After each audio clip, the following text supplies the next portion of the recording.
السلام عليكم ورحمة الله وبركاته. ازيكم حبايبي، عاملين ايه؟ يا رب تكونوا بخير.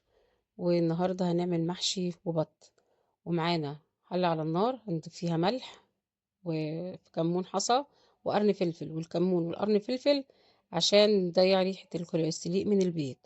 نجيب الكرنباية، نشيل الورق الأخضر الزيادة اللي فيها ونقطع الراس من دايرها كده بالنص، وبعد كده نضيفها في المية المغلية نحطها من فوق ونقلبها تاني على الظهر، تدريجيا كده واحدة واحدة بالراحة. والورق هتلاقيه يفك معاكي بكل سهولة وما تقلقيش خالص منه. لكن احسن ما تفكيها وهي سليمة هتتكسر معاكي الورق، لكن كده الورقة هتطلع معاكي سليمة وهتبقى سهلة التقطيع. وأعلمك طريقة بسيطة لتقطيع الورق برضو عشان يسهل معاكي الدنيا. هنجيب الورقة نتنيها اتنين ونحطها على بعض أكتر من ورقة، ونشيل العروق بتاعتها ونقطعها على حسب الحجم من الصباع اللي احنا عايزينه، ومنها تقطيع ومنها رص. هنقطعها بنفس الطريقة على حسب الصباع. هنقسم الورقة 3 أو 4 أو 2 على حسب كمان حجم الكرنباية وحجم الورقة، ونجيبها من النص على حسب ما انتي عايزة الصباع يكون قد ايه. ونصلي على الحبيب قلبك يطيب، واللهم صل وسلم وبارك عليك يا سيدي يا رسول الله. وادي بصي حجمها على قد الصباع، ونرصها ونحطها ويلا بينا نعمل خلطة المحشي.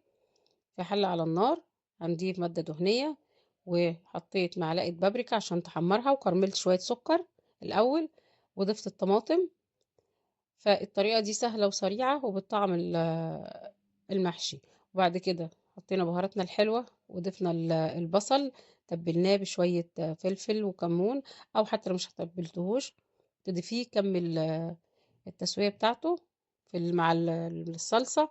ونضيف بهاراتنا الحلوة، الملح والكمون والكزبرة والشطة والفلفل الأسود وبهارات المحشي، ورش شوية قرفة ونعناع، ونسيبهم ياخدوا كمان غلوتين على بعض على النار، غلوة واحدة بس ما تكتريش.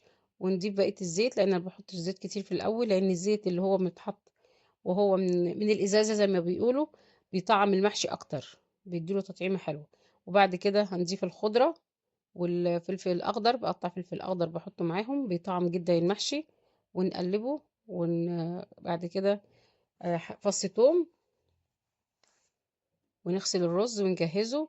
وبعد كده نضيف الرز على الصلصة ونقلبها كويس جدا، ونخلي الصلصة تقيلة مش خفيفة، ونقلب الخلطة ببعضيها ونبتدي نحشي.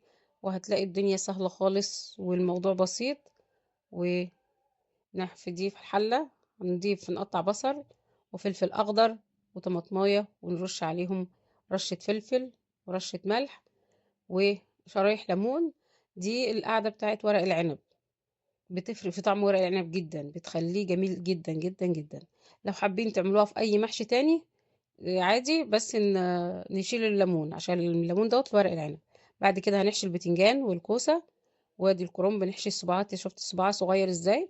هنحطه ونحشي الصباع كده بالراحة ونرصه في الحلة. وبعد كده ورق العنب هنجيب الورقة ونطبقها من على الجنبين ونلفها كده على طول، هتسهل معاكي الدنيا وهتبقى شكل الصباع زي المكنة بالظبط. وادي كمان واحدة عشان تشوفيها وهي بتتعمل ازاي. وما تنسوش تصلوا على الحبيب قلبك يطيب، اللهم صل وسلم وبارك عليك يا سيدي يا رسول الله. وهنجيب البطة بعد ما نغسلها كويس جدا، هنتبلها بالتتبيلة اللي انا منزلها لكم في الفيديو اللي قبل ده. والتتبيلة دي بتبقى خطيرة في اي طعم، اي طيور، اي فراخ، بط، اي حاجة. ونضيف على النار مادة دهنية، ونضيف البطة ونشوحها، ونرش عليها الفلفل والكمون والبهارات الفراخ وزعتر وروزماري وحبهان وورق لوري وكرفس الحاجات دي بتطعم قوي، بتدي البط طعم حلو. بنشيله بتخليش فيه اي ريحه، لان البط مهما عملناه بيبقى فيه ريحه كده. الحاجات دي بتنهي الروايح خالص. ونحط طماطمايه وبصلايه وجزرايه، ونضيف الميه